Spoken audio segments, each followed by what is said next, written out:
하나님 말씀 보겠습니다.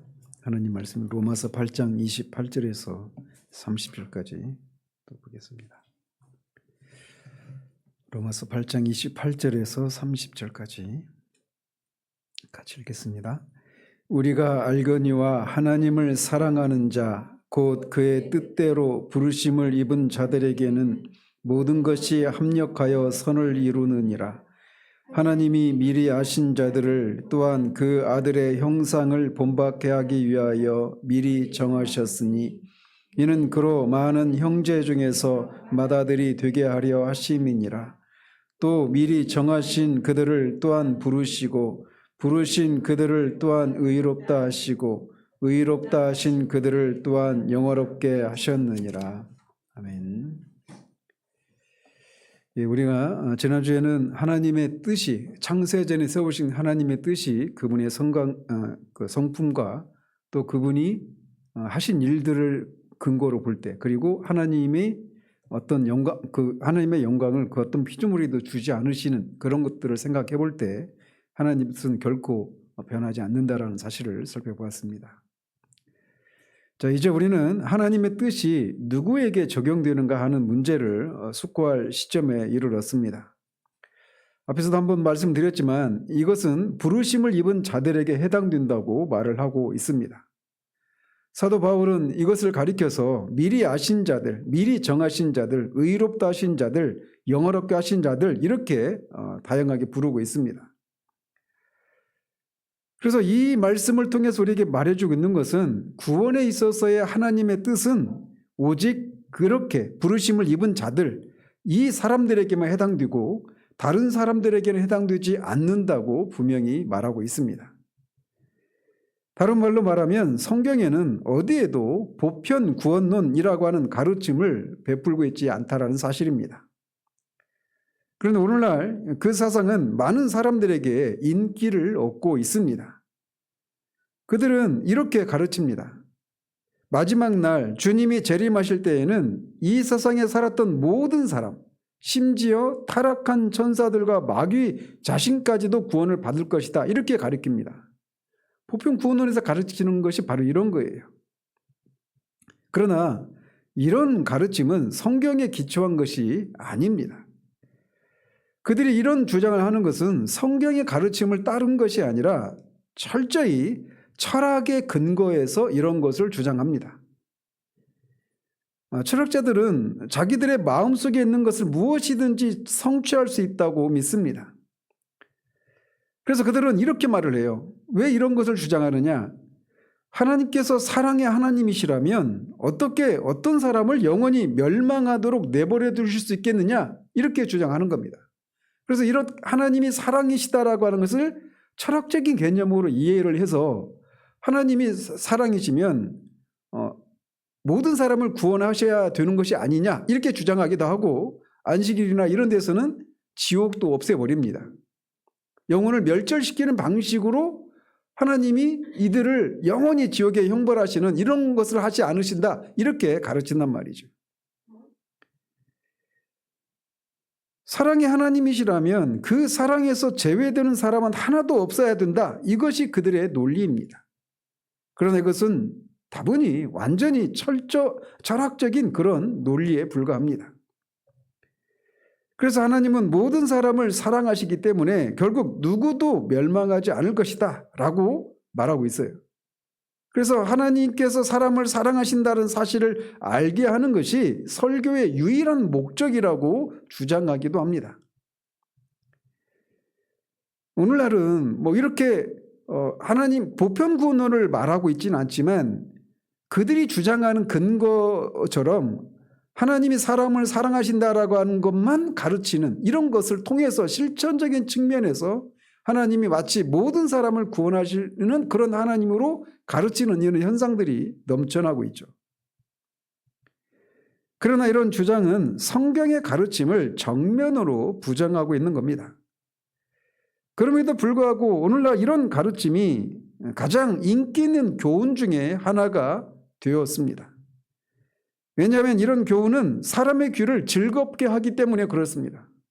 얼마나 이것처럼 사람들의 귀에 달콤하게 들리는 메시지가 있을까요?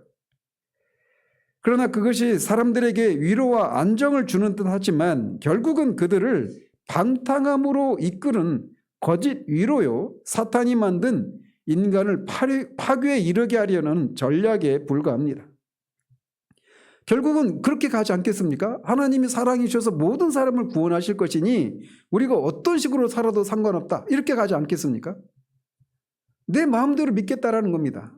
아니, 믿지 않아도, 하나님을 믿지 않아도 나는 구원받게 돼 있다, 이렇게 된다면 마음대로 살지 않겠습니까?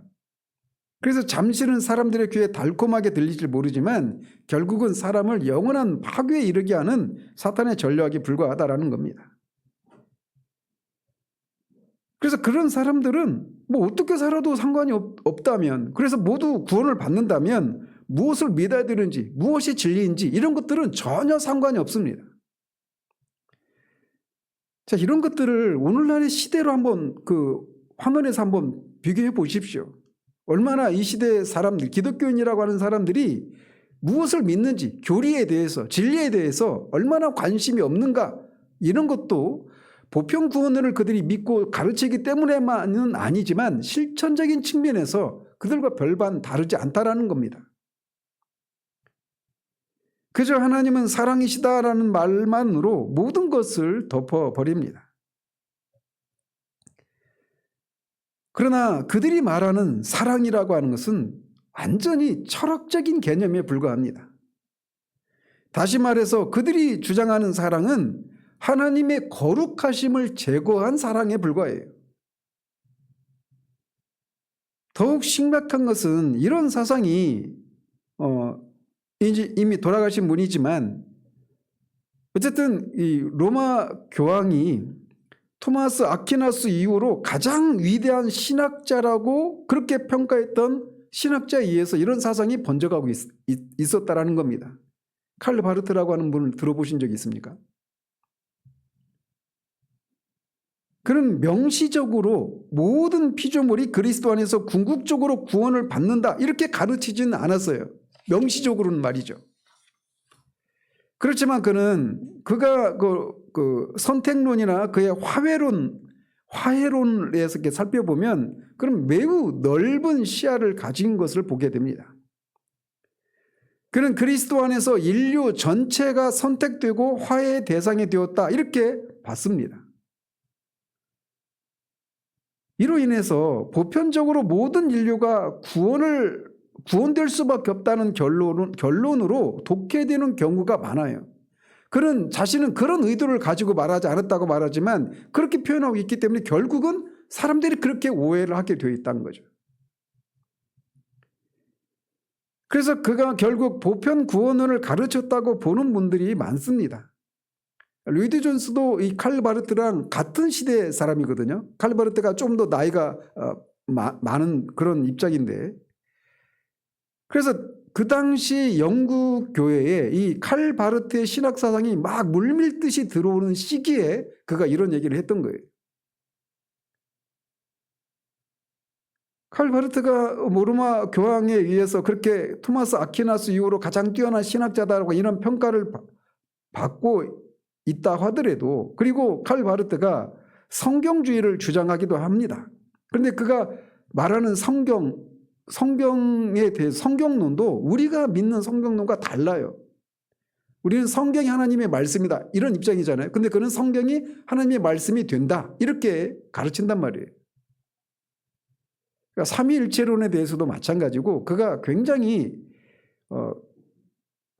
어떤 그 개혁 신학에서 벗어난, 정통 신학에서 벗어난 그런 주장들을 많이 합니다. 그런데 다 성경적인 용어를 가지고 얘기하고 어떤 긍정적인 그런 평가를 내릴 수 있는 부분이 없지 않지만, 그럼에도 불구하고 그의 주장들을 면밀히 살펴보면 굉장히 철학적인 그런 개념을 가지고 그런 것들을 설명하고 있는 것을 보게 돼요. 그런데 그는 철저히 자기는 칸트 철학이나 해겔 철학이나 이런 것들을 배제한다, 계시에 의존해서 신학을 전개한다, 이렇게 말을 하지만 실상 보면, 실천적인 측면에서 보면 그런 개념들이 굉장히 많아요. 어쨌든 성경의 분명한 가르침을 밀어내고 인간의 사상을 그 자리에 올려놓을 때 결과는 언제나 이렇게 됩니다.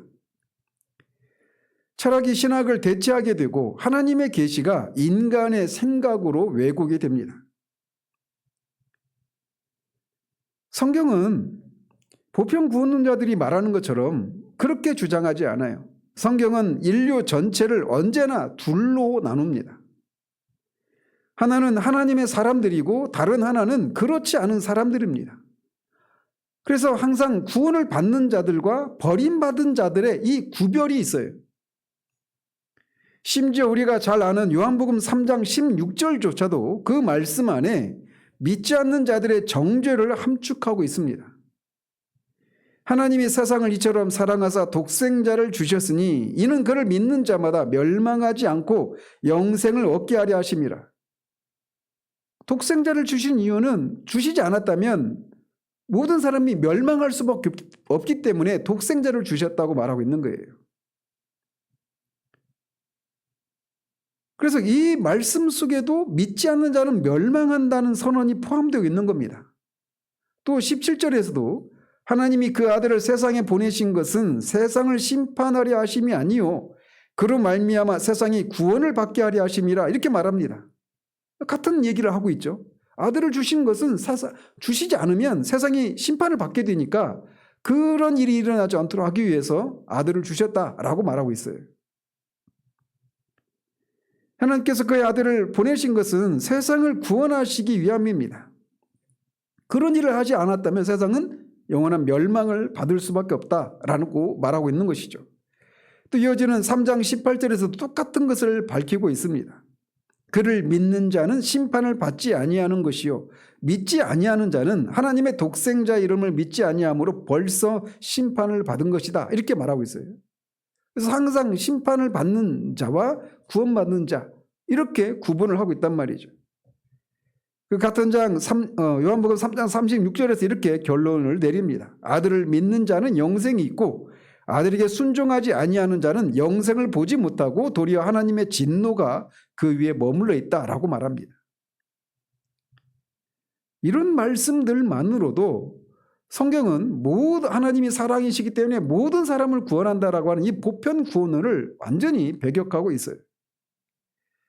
요한복음 10장에서도 내 양은 내 음성을 들으며 나는 그들을 알고 그들은 나를 따르느니라 라고 말씀하고 있습니다. 그러니까 예수님의 음성을 따르지 않는 사람도 있다라는 거죠. 주님은 당신의 음성을 듣는 당신의 백성을 내 양이라고 부릅니다. 이런 사람만, 이런 특정한 사람들, 하나님께서 주신 자들만 내 양이라고 부르고 있어요. 17장에서도 대제사장적인 기도 가운데서 이렇게 기도하셔요. 내가 비옵는 것은 세상을 위함이 아니요 내게 주신 자들을 위함이니이다 라고 말하고 있습니다. 즉 예수님의 사역 전체가 하나님께서 주신 자들을 위한 것임을 선언하고 있는 겁니다. 이 모든 말씀들을 볼 때 보편 구원론과 같은 그런 가르침을 주장한다고 하는 것은 정말 믿기 어려운 일이죠. 성경이 분명히 이렇게 말하고 있는데도 말이죠. 그런데 오늘날 그런 교사들은 성경의 계시를 제쳐놓고 하나님의 사랑에 대한 자기 생각을 그 자리에 집어넣은 사람들이다 이렇게 말할 수가 있습니다. 그들은 하나님의 사랑을 자기 철학의 틀로 제한하고 있는 거예요. 하나님의 사랑은 거룩한 사랑입니다. 하나님의 거룩하심은 하나님을 하나님 되게 만드는 속성 중에 속성 이렇게 부르는 속성입니다. 그래서 하나님이 사랑이시다면 거룩한 사랑이에요. 하나님이 자비하시다 거룩한 자비입니다. 그분은 은혜로우신 분이신데 거룩한 은혜입니다. 이 거룩이 모든 하나님의 성품에 다 그 성품을 성품되게 하는 성품이 거룩함이에요. 근데 그 하나님의 거룩하심을 배제한 사랑은 있을 수가 없는 겁니다. 이런 실수들은 그냥 자유주의 신학자들만 주장하는 게 아니라는 것이 문제예요. 칼 바르트는 자유주의 신학자가 아닙니다.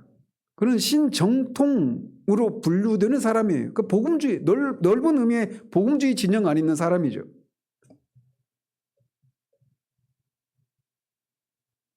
그들은 하나님의 방식을 이해할 수 없기 때문에 이렇게 말을 하는 겁니다. 하나님은 사랑이시니 마지막 날에는 모든 사람과 만물이 회복될 것이다.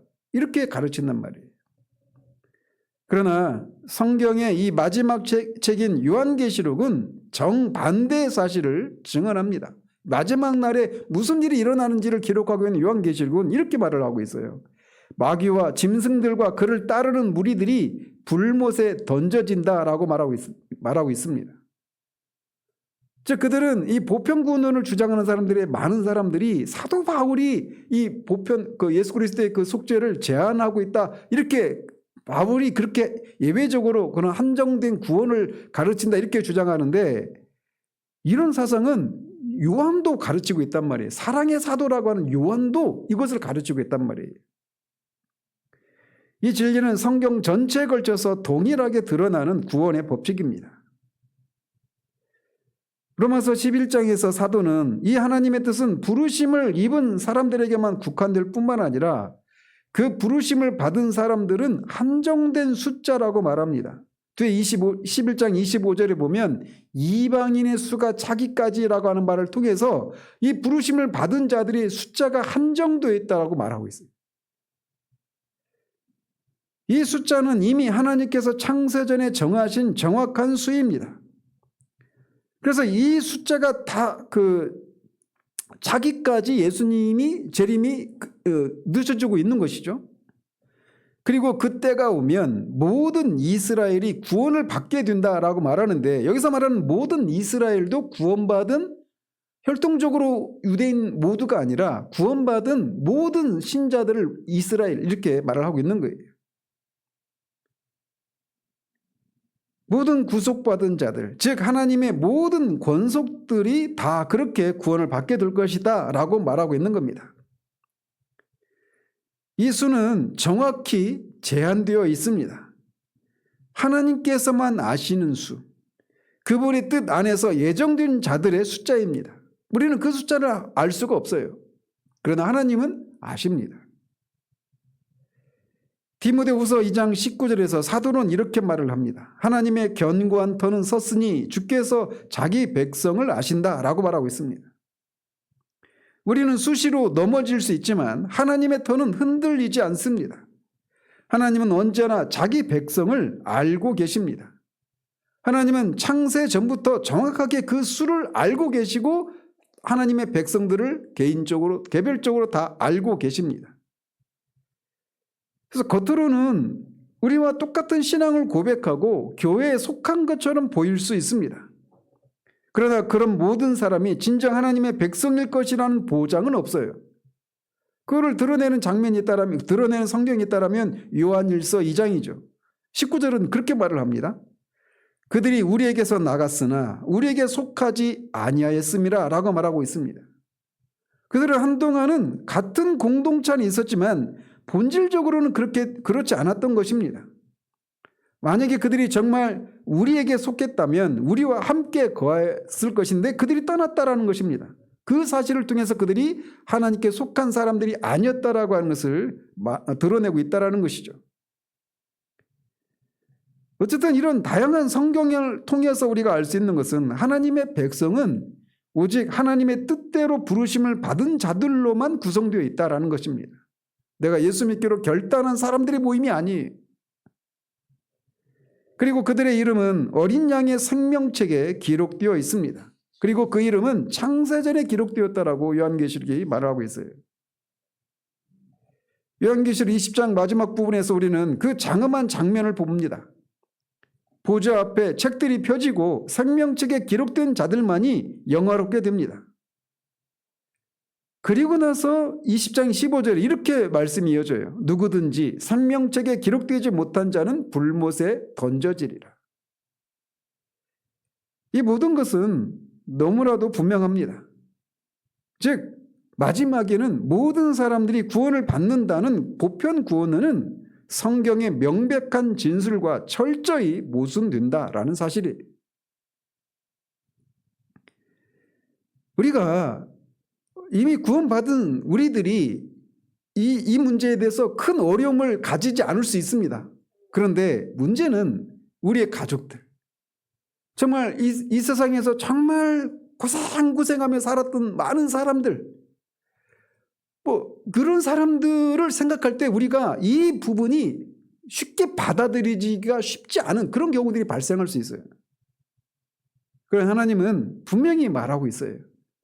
모든 사람을 하나님이 사랑이시기 때문에 모든 사람을 구원한다라고 말하고 있지 않다라는 겁니다.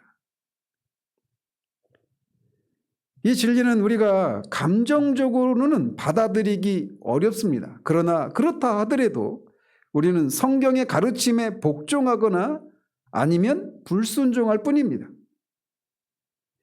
만일 우리가 주 예수 그리스도를 믿는다면 우리는 멸망하지 않을 것입니다.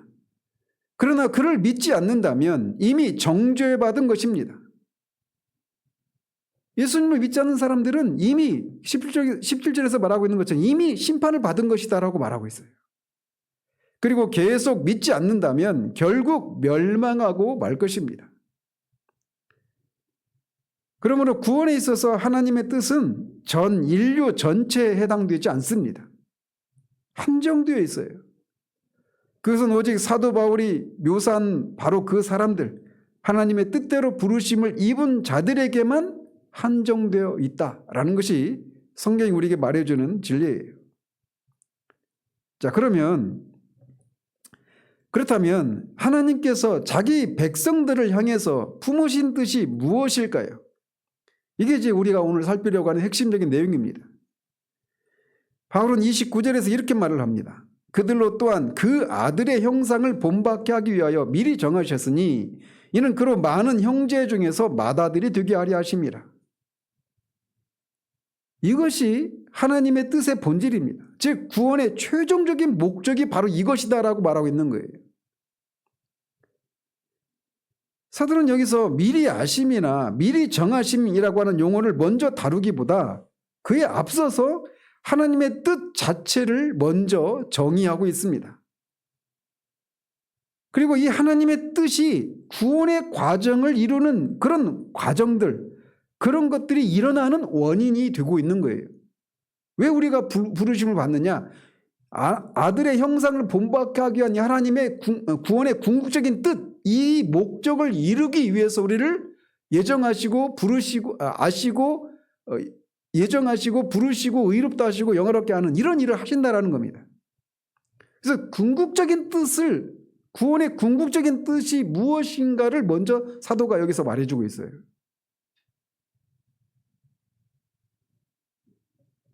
사도 바울은 이렇게 말을 하고 있는 겁니다. 너희가 하나님께서 너희를 향해 세우신 목적을 알게 된다면 하나님께서 반드시 그 일을 성취하신다는 것도 알게 될 것이다 라는 거예요. 이 로마서 8장 전체 주제가 뭐라고 했습니까? 구원의 확신이잖아요. 그리스도 예수 안에 있는 자들의 그 신자들의 구원이 절대적으로 확실하다. 이거를 말하는 장이 로마서 8장이에요. 근데 그 구원의 확신을 어떻게 알 수 있느냐? 구원의 궁극적인 하나님의 뜻을 알면 우리가 구원의 확신을 가질 수 있다. 이렇게 말하고 있는 거예요. 그래서 그거를 다루고 있는 겁니다. 그래서 이 8장은 다 구원의 확신과 연결되어 있는 거예요. 우리는 흔히 그냥 하나님이 짠 나타나셔서 너는 내 것이다 이렇게 분명히 말씀해 주시면 내가 그냥 구원의 확신을 가질 수 있을 텐데 이렇게 생각하기 쉽지 않습니까? 근데 사도는 지금 끊임없이 우리의 구원을 확신할 수 있는 근거를 진리의 차원에서 계속해서 이렇게도 저렇게도 우리에게 제시해 주고 있는 거예요. 진리를 알면 우리가 자유해지게 되는 겁니다. 제가 이번 주에 그 육은 무익하니라 이거를 하는 중에 어떤 분들은 여러분들 중에는 마음의 어려움을 겪는 분도 계셔요. 근데 진리를 알면 우리 잠시는 마음의 어려움을 겪을 수 있지만 그 진리를 바르게 알게 되면 그 잠시 어려움을 겪는 과정을 통과하고 나면 그것이 오히려 우리에게 말할 수 없는 그런 확신을 가져다 줍니다. 사도는 이 뜻의 절대적인 확실성을 강조하기 위해서 그 뜻의 본질을 먼저 드러내고 있어요. 즉 하나님께서 계획하신 목적 자체가 완전함으로 그 목적은 반드시 성취된다라고 하는 것이 사도의 논리예요. 하나님의 이 목적은 단지 우리의 죄에 대한 용서만이 아닙니다. 죄사함은 구원의 시작일 뿐 첫 단계에 불과합니다. 우리는 마땅히 그 죄사함의 은혜를 감사히 받아야 합니다. 그렇지만 그것이 전부가 아니에요. 그건 출발선에 서 있는 것입니다. 여러분들은 아시겠지만 많은 사람들이 거기서 만족하고 머물러 있는 사람도 상당합니다. 오늘날 어쨌든 나는 죄사함 받았고 천국 갈 수 있어, 이렇게 거기서 멈춰버리는 이런 사람들이 상당해요. 교회 안에 구원의 궁극적인 목적이 죄사함이 전부인 것처럼 그렇게 생각하는 사람들이 의외로 굉장히 많습니다. 교회 안에. 오늘날과 같이 가난한 시대에는 그런 사람들이 정말 많아요. 죄사함을 받은 사람은 아직 구원의 큰 산을 다 오른 것이 아닙니다. 이제 그 구원의 산에 오르기 시작한 거예요. 그것은 죄사함을 받는 것은 하나님의 크신 뜻을 향해 나아가는 문 앞에 출발선에 서 있는 것입니다. 많은 사람들은 말씀드린 것처럼 구원을 단지 죄사함을 받았다는 사실로만 이해를 합니다. 그러나 성경은 우리에게 말해줘요. 구원은 분명히 죄사함을 포함하지만 그 이상이다 라고 말하고 있어요.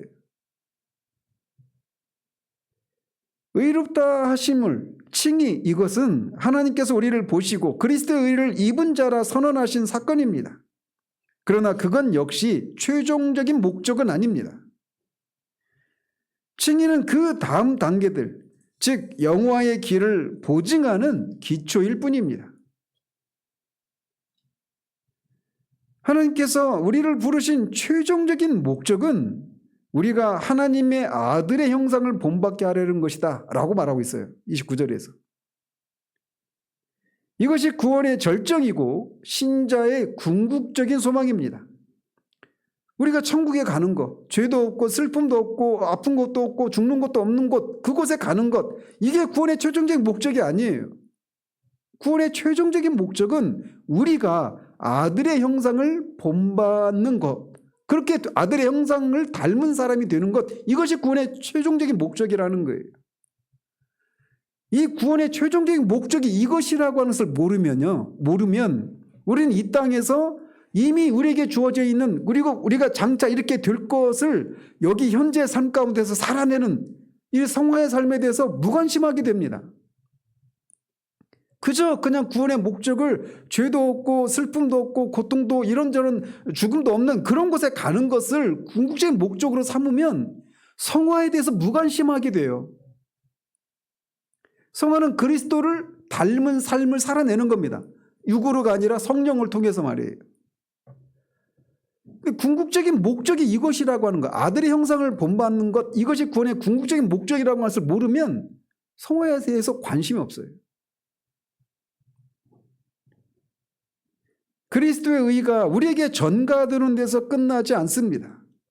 그 의가 우리의 존재 전체를 변화시키는 형상화로 나아가는 겁니다. 그리스도의 형상이 우리 안에 새겨져서 그분과 같은 그런 본질의 인격으로 우리가 빚어지는 거예요. 궁극적인 목적은 바로 그것입니다. 이게 구원의 목적의 정점이에요. 하나님의 뜻은 우리를 단지 용서받은 죄인으로 남겨두지 않으시고 그리스도의 형상을 닮은 영화로운 존재로 변모시키는 것에 있습니다. 자, 이 말 속에는 두 가지 요소가 있어요. 아들의 형상을 닮는 것, 아들의 형상을 본받게 하려는 것, 이 말 속에는 두 가지 요소가 있어요. 하나는 우리의 영화입니다. 우리가 영화롭게 되는 것, 이것이 아들의 형상을 담는 거예요. 그리고 또 하나는 그리스도의 영광입니다. 하나님의 뜻은 이중적인 목적을 가지고 있어요. 근데 하나님의 주된 목적은 뭐냐? 하나님의 아들의 영광입니다. 아들을 영화롭게 하는 것, 그것을 통해서 하나님의 영광을 받으시는 것, 이게 하나님의 궁극적인 뜻이에요. 그 목적을 위한 부차적인 목적이 우리가 그 영광에 참여하는, 영화롭게 되어서 그 영광에 참여하는 것이 그 궁극적인 목적에 걸려 있는 겁니다. 사도는 이는 그로 많은 형제 중에서 맏아들이 되게 하려 하심이라 라고 말하고 있습니다. 그리스도가 최우선시 되고 있어요. 그러니까 우리를 영화롭게 하시는 그것이, 우리를 영화롭게 하는 것이 최우선이 아니라 그것을 통해서 아들이 영광을 받는 것. 이게 하나님의 궁극적인 목적이라는 거예요. 그러니까 오늘날 제가 이제 여러 가지로 말씀 또 드리겠지만, 오늘날 그리스도가 없는 기독교, 저 요즘 막 고통스러워요. 저는 막 그런 모습을 보면. 쇼츠에 막 그런, 쇼츠는 어쨌든 그 설교의 핵심되는 것들을 쇼츠로 만들잖아요. 근데 여러분들이 그런 영상들 한번 보십시오. 그리스도가 없어요. 온통 하나님 그리고 우리 밖에 없어요. 기독교가 아니에요. 그리스도가 최우선시 되고 있습니다. 하나님의 아들의 영광이 우리의 구원의 궁극적인 목적이에요. 그 아들의 영광을 위해서 우리를 구원하시는 겁니다. 아들의 영광을 위해서 모든 피조물을 새롭게 하시는 거예요. 하나님의 영원하신 뜻은 아들 예수 그리스도 안에서 모든 만물, 하늘에 있는 것과 땅에 있는 모든 만물이 그리스도 예수 안에서 통일되게 하는 겁니다. 이게 궁극적인 목적지예요.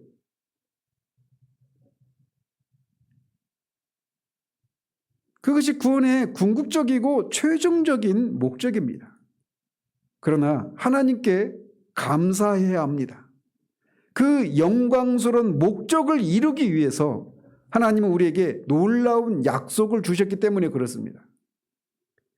자, 아들을 영화롭게 하는 것, 아들이 영광을 받는 것, 이것이 하나님의 궁극적인 목적이에요. 이 궁극적인 목적이 이루어지려면 반드시 우리의 구원이, 하나님이 불러내신 우리의 구원이 반드시 이루어질 수밖에 없다는 겁니다. 거기에서 우리의 구원의 확신이 거기서 나오는 거예요. 그래서 사도가 구원의 궁극적인 뜻이 무엇인가를 말해주고 있는 겁니다. 그것을 알면 우리가 받은 구원이 그 무엇으로도 우리의 연약함과 우리 밖에 있는 어떤 원수들의 그런 관계와 유혹, 이런 것들이 하나님의 궁극적인 뜻을 망가뜨릴 수 없다라고 말하고 있는 거예요. 우리가 그의 아들의 형상을 본받게 되는 것, 이게 우리에게 주신 약속입니다. 그리고 하나님은 정말 오늘날 예수를 믿으면 우리가 이 땅에서 병에 안 걸리고 자식들이 잘 되고 뭐 재물의 복을 누리고 온통 이런 것들로 가득해 있잖아요. 우리 시대가. 근데 하나님의 궁극적인 목적은 우리의 존재가, 우리의 인격이, 우리의 성품이 아들을 닮는 것에 있습니다. 얼마나 거룩하고 고상합니까? 이게 하나님의 뜻이에요. 궁극적인 뜻이에요. 그리고 이것을 통해서 아들의 영광을 받기 위한 것이 하나님의 크신 뜻이기 때문에 그 아래에 있는 우리의 구원이 절대적으로 안전합니다. 따라서 우리는 하나님의 목적을 분명히 이해해야 합니다. 그 아들의 형상을 본받게 하심이라. 구원의 모든 교훈의 극치가 여기에 있습니다. 하나님께서 우리를 죄 사함으로 이끄시고 칭히 우리를 의롭다고 하시고 우리를 성화의 과정을 통과하게 하시는 이유는 결국 우리를 그리스도의 형상으로 빚으시기 위함입니다.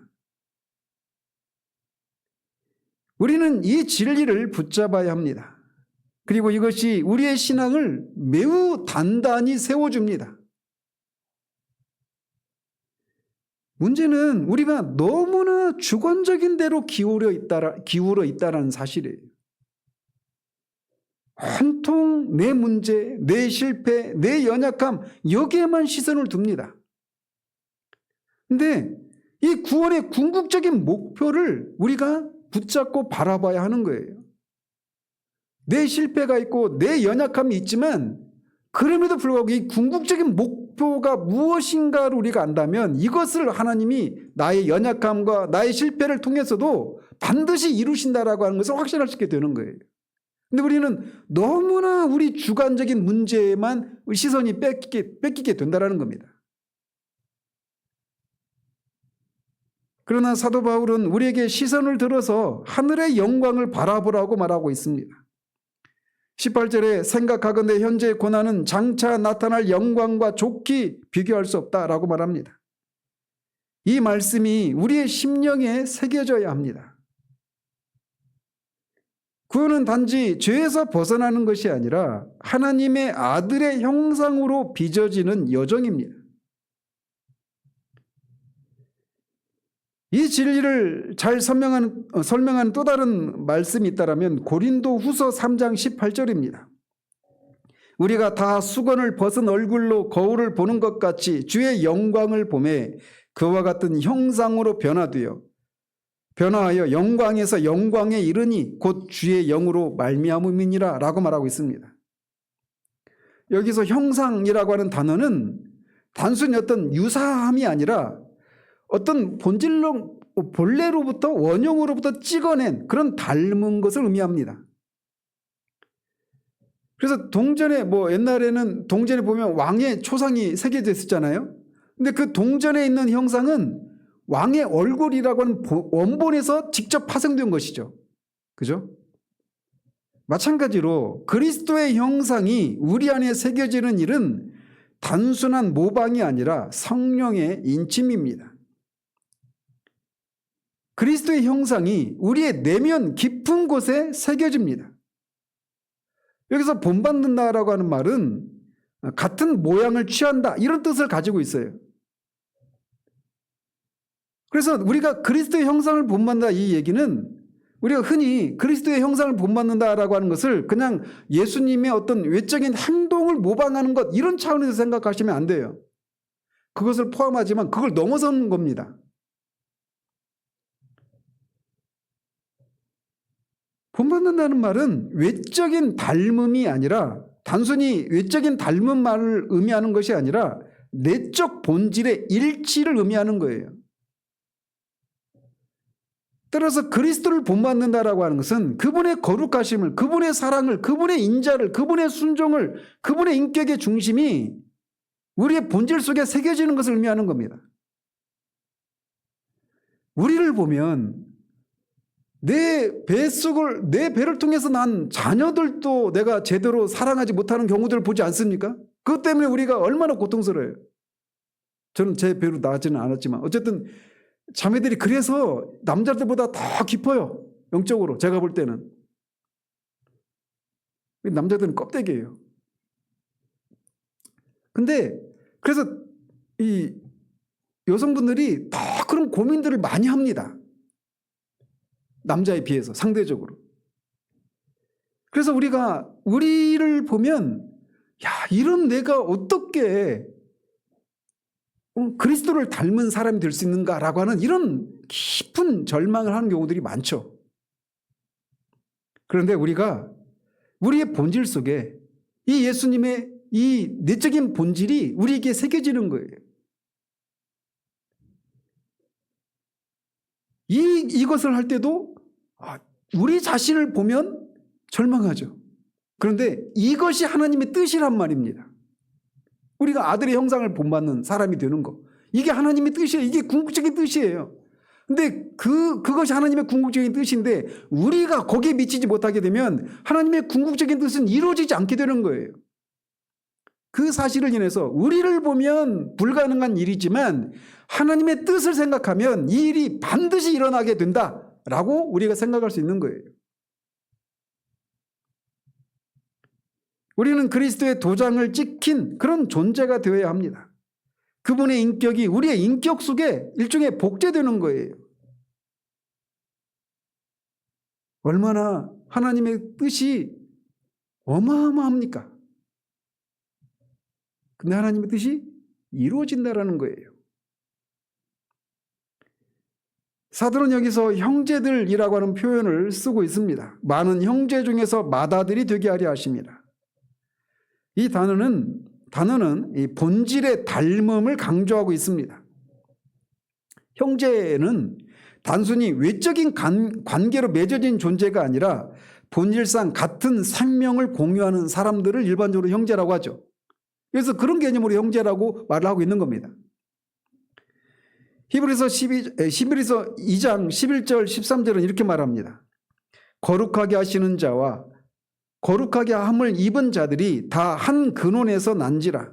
그러므로 형제라 부르시기를 부끄러워하지 아니하시고 이르시되 내가 주의 이름을 내 형제들에게 선포하고 내가 주를 교회 중에서 찬송하리라 하셨으며 또다시 내가 그를 의지하리라 하시고 또다시 볼지어다 나와 및 하나님께서 내게 주신 자녀라 하셨으니 거룩하게 하시는 자 그리스도와 거룩하게 함을 입은 자 우리가 본질적으로 하나라고 말하고 있는 거예요. 이것이 바로 형제됨의 근거입니다. 우리가 그리스도의 형상을 본받는다는 것은 그분과 같은 본질을 공유하는 거예요. 이 말이 우리가 하나님이 된다. 그 본질적인 의미에서 예수님이 하나님의 독생자이신 그런 본질적인 하나님의 아들이 된다. 이런 의미로 말을 하는 건 아니지만 말이죠.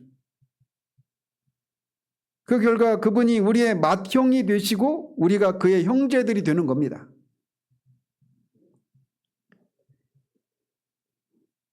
그 아들의 형상을 본받는다라고 하는 말은 다른 말로는 영화롭게 된다라고 하는 말이에요. 영화롭게 된 상태가 우리가 그 아들의 형상을 본받은 그 상태가 되는 거죠. 로마서 8장 30절은 이렇게 말을 합니다. 미리 정하신 그들을 또한 부르시고 부르신 그들을 또한 의롭다 하시고 의롭다 하신 그들을 또한 영화롭게 하셨느니라. 이 영화롭게 하심은 그리스도의 형상을 본받는 최종적인 상태입니다. 영화롭게 됐을 때 우리가 그리스도의 형상을 본받은 그런 상태가 되는 거예요. 히브리서 2장 10절은 다시 이렇게 말을 합니다. 많은 아들들을 이끌어 영광에 들어가게 하시는 일에 그들의 구원의 창시자를 고난을 통하여 온전하게 하심이 합당하도다. 그리스도가 십자가에 죽으시고 다시 사신 것을 통해서 그 일을 통해서 많은 이 아들들을 이끌어서 그들을 영광에 들어가게 하시기 위해서 그런 일을 하셨다라고 말하고 있는 거예요. 따라서 우리가 영화롭게 된다라고 하는 것은 그리스도께서 영화롭게 되신 그 상태로 들어가는 것을 의미하는 겁니다. 빌립보서 3장 21절은 이 진리를 이렇게 확증하고 있어요. 그런 만물을 자기에게 복종하게 하실 수 있는 자의 역사로 우리의 낮은 몸을 자기 영광의 몸의 형체와 같이 변하게 하시리라. 이렇게 말하고 있는 겁니다. 그리고 우리가 영화롭게 된다라고 하는 것은 그리스도와 같아지는 것을 의미하는 거예요. 인성의 차원에서 말이에요. 영화롭게 된 인성의 차원에서. 그래서 우리 영혼으로나 몸으로나 완전한 일치를 이루는 겁니다. 몸도 그리스도가 부활의 몸을 입은 몸을 입고 그분의 영혼도 우리의 영혼도 그분의 영혼과 같은 그렇게 되는 것을 의미하는 거예요. 따라서 이것이 하나님의 궁극적인 구원의 뜻이 목적이 그것이라면 구원은 단지 죄사함이나 의롭다 하심이 아니라는 겁니다. 그 아들의 형상을 본받아서 그의 영광에 참여하는 것 이것이 구원의 궁극적인 목적이라고 말하고 있는 거예요. 하나님께서 우리를 향해서 품으신 뜻이 바로 이것입니다. 그리스도의 형상을 본받게 하려 하십니다. 우리가 지금까지 살핀 모든 교훈은 결국 그리스도의 형상으로 모여지게 됩니다. 자, 그리스도의 형상을 본받게 하는 것, 이게 뭘 의미하는지 그 의미를 좀 더 깊이 살펴보도록 합니다. 사도 바울은 우리 주 예수 그리스도를 하나님의 독생자라고 부릅니다. 그는 아버지와 동등하신 분이시고 영원하신 분이십니다. 그는 하나님의 영광의 광채시요 그 본체의 형상이라고 히브리서 기자는 말하고 있습니다. 요한복음 1장 1절은 태초에 말씀이 계시니라 이 말씀이 하나님과 함께 계셨고 이 말씀은 하나님이시니라 라고 말하고 있습니다. 근데 이것은 우리에게 해당되는 사실이 아니라 하나님의 아들에게만 해당되는 사실이에요. 즉 예수 그리스도에게만 해당되는 사실입니다. 이것은 다른 누구에게 적용될 수가 없습니다. 따라서 우리가 하나님의 아들의 형상을 본받는다, 이 말은 우리가 신이 된다, 이걸 의미하는 게 아닙니다. 우리가 영원부터 계신 독생자와 동일한 존재가 된다라고 하는 뜻이 아니에요. 그리스도의 형상을 담는다고 하는 게. 우리는 양자로 받아들여짐으로써 하나님의 자녀가 된 사람들입니다. 그래서 예수님도 이거를 구분하십니다. 당신이 하나님의 아들 되심과 우리가 양자로 하나님의 아들들이 된 것을 호칭을 통해서 구분하셔요. 내 아버지, 너희 아버지. 그럼 한 번도 우리 아버지라고 우리를 포함해서 제자들을 포함해서 우리 아버지 이렇게 부르고 계신 적이 없어요. 내 아버지, 너희 아버지 이렇게 구분하고 계십니다. 그리고 기도할 때도 어떻게 기도하라고 가르쳐 주셨어요? 너희는 이렇게 기도하라 이렇게 가르쳐 주셨어요. 그래서 예수님이 하나님께 인성으로서 하나님 아버지께 기도하는 것과 우리가 예수 그리스도 이름으로 하나님 아버지께 기도하는 것을 구분하고 계시는 거예요. 너희는 이렇게 기도하라 우리 아버지여 할 때 우리 안에는 예수님이 포함되어 있는 게 아닙니다. 제자들만 양자가 되어서 하나님의 자녀가 된 신자들을 말하고 있는 거예요. 그리스도는 본질적으로 독생자이시고 우리는 양자입니다.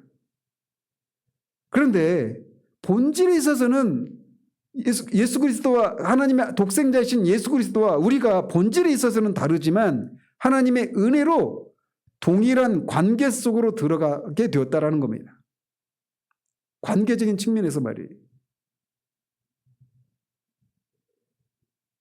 그렇다면 우리가 본받게 될 형상은 본질에 있어서의 아들의 형상을 본받는다 이런 개념이 아니라고 말씀드렸죠. 그럼 우리가 본받을 형상은 뭐냐? 영원한 하나님으로서의 아들이 아니라 두 번째 아담, 마지막 아담이신 예수 그리스도의 인성을 담는 것을 의미하는 겁니다. 히브리서 2장 14절 17절은 이렇게 말을 합니다.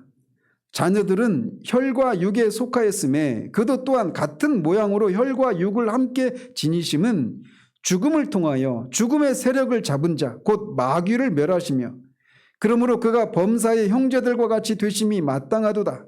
이는 하나님의 일에 자비하고 신실한 대제사장이 되어 백성의 죄를 속량하려 하심이라. 그분은 참 하나님이시면서도 참 사람이 되셨습니다. 성육신의 신비가 바로 여기에 있습니다. 제가 칼케돈 신조하면서 성육신의 신비를 좀 더 확대해서 말씀을 드리겠지만 성육신 안에는 하나님의 궁극적인 목적이 성육신 안에 그대로 녹아 있습니다. 그분은 마리아의 몸을 통해 오신 참된 인간이셨습니다.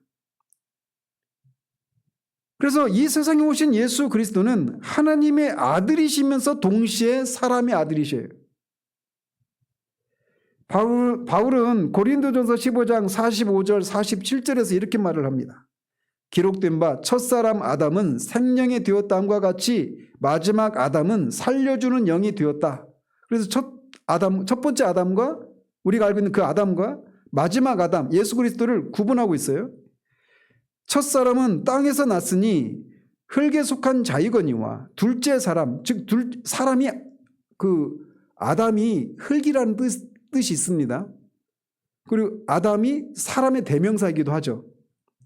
둘째 사람은 할 때 둘째 아담 이렇게 말할 수 있는 거예요. 그래서 둘째 사람은 하늘에서 나셨느니라 라고 말하고 있습니다. 첫째 아담은 땅에서 났고 둘째 아담은 하늘에서 나셨다 이렇게 대조하고 있어요.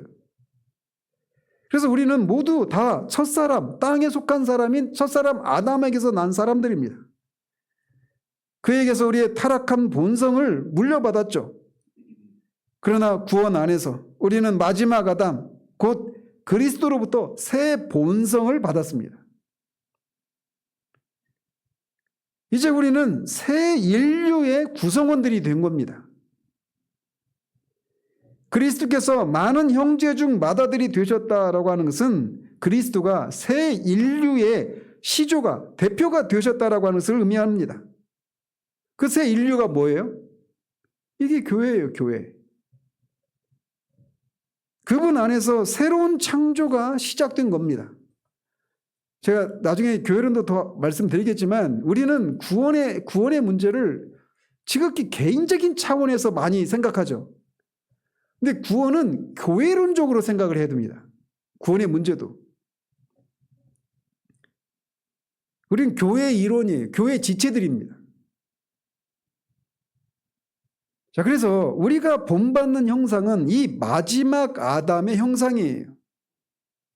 그분의 완전하고 영화로운 인성을 본받는 겁니다. 아들의 형상을 본받는다라고 하는 것이 의미하는 것은 우리는 거듭남을 통해서 이 새 본성의 씨앗을 받았습니다.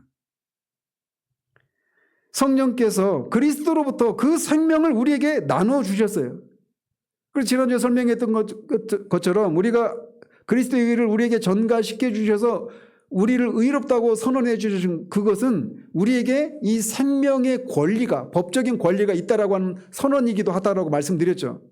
그리고 그 법적인 선언으로 선언하시는 것을 우리가 생명을 누리는 것이 아니라 우리가 그런 정당한 법적인 권리를 갖고 있는데 그 생명을 성령께서 우리를 거듭나게 하시는, 중생케 하시는 것을 통해서 새 생명을 우리에게 주시는 겁니다. 이 부활의 생명을, 영생을.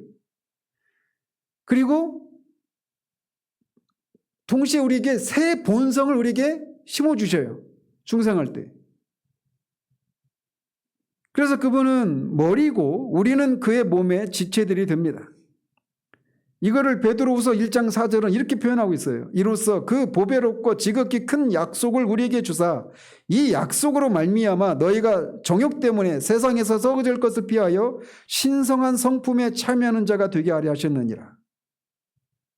신자들은 신성한 성품, 신의 성품에 참여하는 사람들입니다.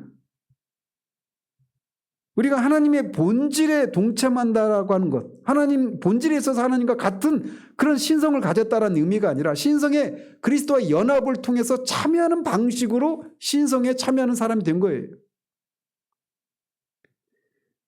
그리스도 인성 안에서 우리는 새 본질을 입는 겁니다. 성령께서 우리를 변화시키셔서 그리스도의 형상을 닮은 존재로 재창조하시는 거예요. 히브리서 2장 9절은 이렇게 말을 합니다. 오직 우리가 천사들보다 잠깐 동안 못하게 하심을 입은 자, 곧 죽음의 고난 받으심으로 인하여 영광과 존귀로 간쓰신 예수를 보니 이를 행하심은 하나님의 은혜로 말미암아 모든 사람을 위하여 죽음을 맛보게 하려 하심이라 라고 말합니다. 그래서 예수님은 육신을 입고 이 땅에 오셔서 죽음의 고난을 받으셨는데 영광과 존귀로 관쓰셨어요. 영화롭게 되셨습니다. 그리스도께서는 이미 영화롭게 되셨습니다. 그리고 우리도 그분을 본받아서 그의 영화로운 몸의 형체와 같이 되리라고 약속하고 있는 겁니다. 빌립보서 3장 21절은 이렇게 말을 합니다. 그는 만물을 자기에게 복종하게 하실 수 있는 자의 역사로 우리의 낮은 몸을 자기 영광의 몸의 형체와 같이 변하게 하시리라. 이것이 우리의 궁극적인 소망입니다. 우리가 그의 형상을 본받게 될 때 우리는 그와 함께 영화로운 상태에 이르게 됩니다. 히브리서 2장 10절 앞에서 인용 한번 해드렸는데 거기서도 이것을 확증하고 있어요. 많은 아들들을 이끌어 영광에 들어가게 하시는 일에 그들의 구원의 창시자를 고난을 통하여 온전하게 하심이 합당하도다. 예수님이 왜 그렇게 하셨는가? 예수님이 십자가에 죽으실 때 우리가 그와 함께 십자가에 죽고 그가 살아나셨을 때 그래서 부활의 생명을 입고 부활의 몸을 입고 일어나셨을 때 우리도 그와 함께 부활의 생명에 동참하게 된 거예요. 그 궁극적인 목적이 뭐냐? 많은 아들들을 이끌어서 영광에 들어가게 하기 위해서 그런 방식의 구원을 이루셨다고 말하고 있는 겁니다. 우리가 영화롭게 되는 그날, 그리스도의 영광에 참여하는 날, 그것이 곧 하나님의 뜻이 완성되는 날입니다. 그리고 이 모든 일은 지금 이 순간 우리 안에서 준비되고 있어요. 성화는 다른 게 아닙니다. 성화는 시간 속에, 이 현재의 삶 속에 영원히 침투한 사건이에요. 하나님께서는 교회를 통해서, 말씀을 통해서, 성경을 읽고 기도하고 순종하는 이 모든 과정을 통해서 우리 안에서 그리스도의 형상을 빚어가십니다. 고린도후서 3장 18절의 말씀이 그것을 말해주고 있어요. 우리가 다 수건을 벗은 얼굴로 거울을 보는 것 같이 주의 영광을 보매 그와 같은 형상으로 변화하여 영광에서 영광에 이르니 곧 주의 영으로 말미암음이니라. 주의 영, 성령으로 말미암아 우리가 지금 영광에서 영광에 이르는 이 일들을 지금 우리 안에서 일어나고 있다라고 말하고 있어요. 그리고 이것이 마지막 날 이렇게 완성이 될 거라는 겁니다. 그리스도의 형상을 본받는 이 변화는 주의 영으로만, 성령의 역사로만 이루어집니다. 육은 무익해요. 우리의 노력으로는 불가능합니다. 만약에 육의 어떤 일말의 가능성이라도 있었다면 예수님은 그리스도의 십자가에 우리를 연합시키는 방식으로 우리 옛사람을 처리하지 않으셨을 거예요. 그렇지 않겠습니까? 우리 안에 있는 것들은 남겨놓으시고 우리를 완전히 우리 육이 무익하기 때문에 예수님 십자가에 우리를 함께 못 박아 죽여버리신 거예요. 그리고 새로운 사람으로 빚어내시고 그런 일을 하시는 겁니다. 그래서 육은 절대적으로 무익해요. 성령께서 우리의 노력으로는 불가능하지만 성령께서 우리를 그분의 형상으로 이끄시는 겁니다. 그럼에도 불구하고 우리가 우리 자아가 무너지고 우리가 자아가 죽고 우리의 삶의 주권을 주님께 넘겨드리는 이것이 고통스럽고 무섭고 두렵죠. 이게 우리 안에 있거든요. 저는 그거를 상실에 대한 두려움 이렇게 표현하는데 이게 있어요. 그런데 이번 주에 말씀드릴게요. 저도 장사해야죠. 정말 성령께서 그 일을 하시되 우리로 하여금 자원하는 방식으로 그 일을 하게 하십니다. 그리고 그 일이 우리가 생각하는 것만큼 더디 이루어지는 것 같고 과연 나한테 그런 일이 가능할까라고 생각하지만 그럴 때도 우리가 왜 그런 생각 그렇게 돌아가느냐? 이 구원의 문제를 우리는 너무나 주관적인 차원에서 생각하기 때문에 그래요. 항상 우리 자신에게 주목을 합니다. 처음에도 말씀드린 것처럼 구원의 궁극적인 하나님의 뜻 이거를 주목하시라는 겁니다. 그것이 완전한 하나님의 뜻이기 때문에 그 일은 반드시 일어날 수밖에 없다라는 겁니다. 내 안에서 밖에서 이곳과 너무 거리가 먼 그런 현실들을 본다 하더라도 하나님 우리보다 크셔요. 하나님보다 큰 산은 없습니다. 성령께서 우리를 그분의 형상으로 이끄십니다. 칼빈은 그래서 이거를 이렇게 얘기하는 거예요. 29절을 하나님의 아들이 인자가 되신 것은 사람의 아들이 되신 것은 죄 많은 사람의 아들들이 하나님의 아들들이 되게 하기 위함이었다. 이렇게 말합니다. 하나님의 아들이 사람의 아들이 되신 것은 사람의 아들들로 하여금 하나님의 아들들이 되도록 하기 위해서 그렇게 하셨다라고 말하고 있어요. 그분이 낮아지시고 아기의 상태로 오시고 십자가에 달리신 이유는 바로 여러분과 저를 그리스도와 같은 형상으로 영화롭게 하시기 위함이었습니다. 주님은 그것을 위해서 오셨고 십자가에 죽으실 때 다 이루었다라고 하시면서 죽으셨어요. 다 이루셨기 때문에 그 다 이루신 일들을 우리의 것 삼아주시기 위해서 성령을 보내시고 성령은 그것을 날마다의 삶 가운데 이것을 우리에게 적용시키는 일을 하시는 거예요.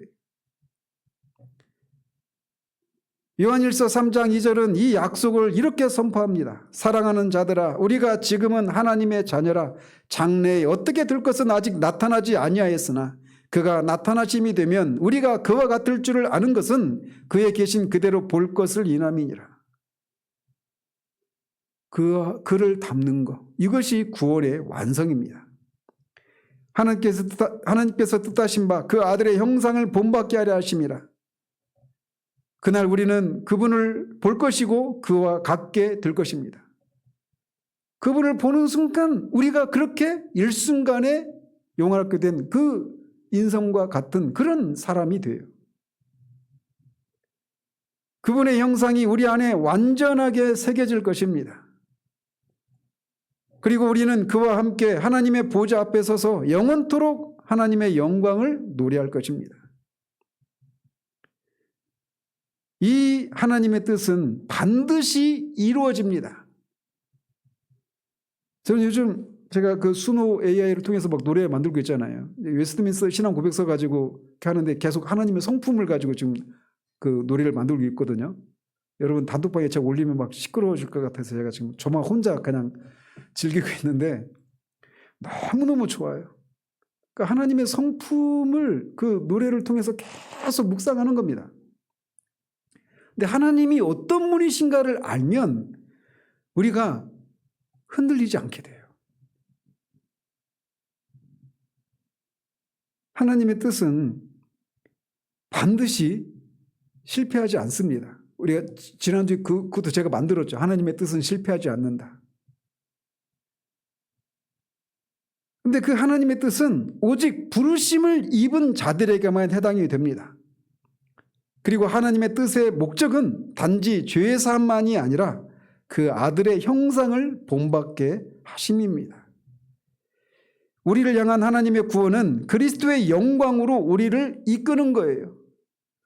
이것이 하나님의 궁극적인 뜻인데 겨우 구원받아서 망했던 사업이 다시 회복되고 깨어진 관계가 회복되어지고 병에서 낫고 이게 얼마나 우리가 낮은 차원에서 구원을 논하고 있느냐라는 겁니다.